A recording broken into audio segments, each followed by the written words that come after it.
Cəddinə qurban olun. Bax o Məhəmməd babamdır. Bu da Gülgəz nənəmdir. Ölənlərin rəhmət. Allah sizi var. Dünyasını dəyişənlərə rəhmət eləsin. Allah Şurtan kənd qəbsanın əlinə rəhmət eləsin. Mən də Allahın kəlamını Yasin surəsindən bir neçə ayət tapşıracağım. Həm babıya, həm də nəniyə, həm də qəbsanın əlinə. Allah ruhlarını şad eləsin. Allah ruhlarını sağ eləsin. Elimiz, obamız gün o gün olsun ki, firavanı qəmləmanlıq olsun. Amin Allah. Allahümme salli ala Muhammedin ve ali Muhammed. Ben zor bizler semeden minel şeytanirracim. Bismillahirrahmanirrahim. Yasin sallallahu aleyhi ve sellem. Al-Kur'anil hakim. İnneke aleminel mursalina sıratun mustakim. Tenzile rezizül rahim.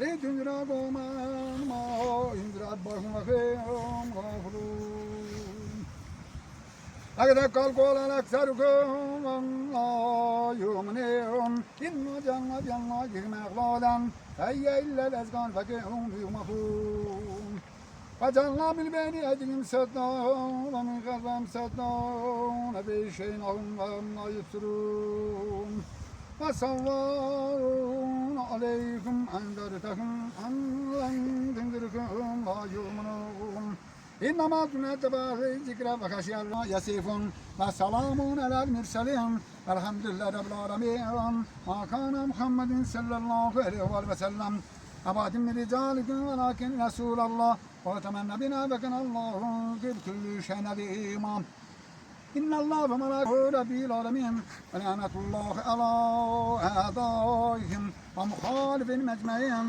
الله رب العالمين.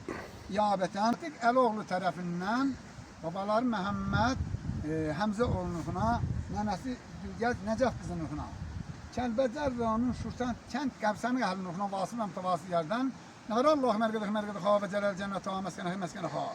مقبرة المرحومة المعلومة سيرا كبيرا بك محمد المبارك حرمته سورة الفاتحة. Allah rahmet eylesin. Allah rahmet eylesin. Bismillahirrahmanirrahim. Elhamdülillahi Rabbil alemin. Errahmanirrahim. Maliki yevmiddin. İyyâke na'budu ve iyyâke nestaîn. İhdina sıratal mustakim. Sıratellezîne en'amte aleyhim gayril mağdubi aleyhim velezzâlin. Bismillahirrahmanirrahim. Kul huvallahu ahad. Allahu samad. لم يلد ولم يولد ولم يكن له كفوا أحد اللهم صل على محمد وعلى محمد Allah rahmet eylesin. Ölenlerin rahmet. Ölenlere rahmet eylesin. Allah Cəddinə qurban olun. Maşallah. Allah dünyamızı yapsın.